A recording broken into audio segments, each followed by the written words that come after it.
2026 தேர்தலில் போட்டியிட முடியாது.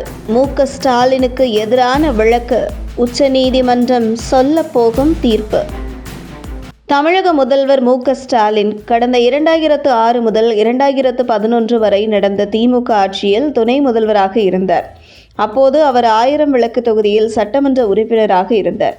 இந்த 2006 முதல் 2011 வரையிலான திமுக அரசுக்கு எதிரான மனநிலையில் தமிழகம் முழுவதும் மக்கள் இருந்தனர்.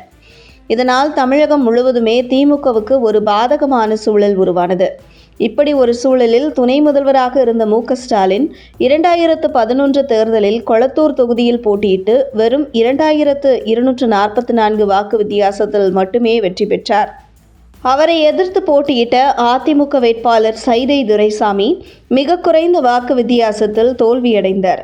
இந்த நிலையில் தேர்தலில் மிகப்பெரிய முறைகேடு செய்து மு.க.ஸ்டாலின் கொளத்தூர் தொகுதியில் வெற்றி பெற்றார் என்று அப்போது அவரை எதிர்த்து தோல்வியை தழுவிய அதிமுகவைச் சேர்ந்த சைதை துரைசாமி வழக்கு தொடுத்தார்.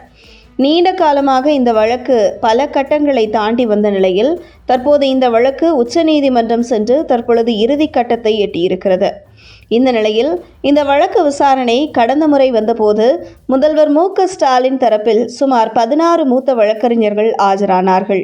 அப்படி மு.க.ஸ்டாலினுக்கு ஆஜரான வழக்கறிஞர்களில் ஒருவர் இந்த வழக்கை தள்ளுபடி செய்ய எவ்வளவோ நீதிமன்றத்தில் வாதாடியும் பலனளிக்கவில்லை. அதே நேரத்தில் சைதை துரைசாமியும் மிக திறமையான ஒரு வழக்கறிஞரை தனக்கு நியமித்து வாதாட வைத்திருக்கிறார். இந்த நிலையில் 2011 சட்டசபை தேர்தலில் தற்போதைய முதல்வர் மு.க.ஸ்டாலின் அப்போது முறைகேடு செய்துதான் வெற்றி பெற்றார் என்பதற்கு தங்களிடம் நிறைய ஆதாரங்கள் இருக்கிறது என நீதிமன்றத்தில் தெரிவித்த சைதை துரைசாமி தரப்பு வழக்கறிஞர், இதை சமர்ப்பிக்க எங்களுக்கு 2 நாட்களாவது நீதிமன்றம் நேரம் ஒதுக்கி கேட்க வேண்டும்.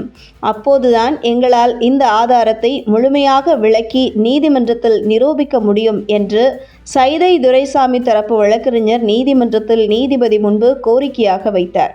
இதனைத் தொடர்ந்து நீதிபதி வரும் ஜனவரி மாதம் தொடர்ந்து 3 நாட்கள் மாலை 2 மணி முதல் 4:30 மணி வரை என தொடர்ந்து 3 நாட்கள் 2.5 மணி நேரம் உங்களுக்கு நான் ஒதுக்கி தருகிறேன் என தெரிவித்து வழக்கை ஒத்திவைத்துள்ளார்.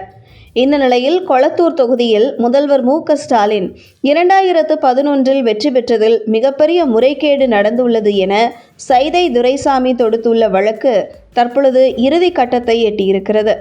ஒருவேளை மு.க.ஸ்டாலின் முறையீடு செய்தது நிரூபிக்கப்பட்டால் அவர் முதல்வர் பதவியை இழக்க நேரிடும் என்றும், மேலும் வரும் 2026 சட்டசபை தேர்தலில் போட்டியிட முடியாத சூழல் கூட உருவாகலாம். அதே நேரத்தில் அடுத்த 6 வருடங்களுக்கு தேர்தலில் போட்டியிட முடியாதபடி கூட சட்டத்தில் இடம் இருக்கு என்றும் சிறை தண்டனைக்கு கூட வழிவகுக்கும் என்கிறார்கள் சட்ட வல்லுநர்கள். ஆனால் 2011 கொளத்தூர் சட்டமன்ற தொகுதியில் முதல்வர் மு.க.ஸ்டாலின் முறைகேடு செய்துதான் வெற்றி பெற்றார் என்று நிரூபித்தால் மட்டுமே முதல்வர் மு.க.ஸ்டாலினுக்கு மிகப்பெரிய பாதிப்பை ஏற்படுத்தும் என்றும், இல்லையென்றால் இந்த வழக்கின் தீர்வு முதல்வர் மு.க.ஸ்டாலினுக்கு சாதகமாக கூட மாறலாம் என்கிறார்கள் சட்ட நிபுணர்கள்.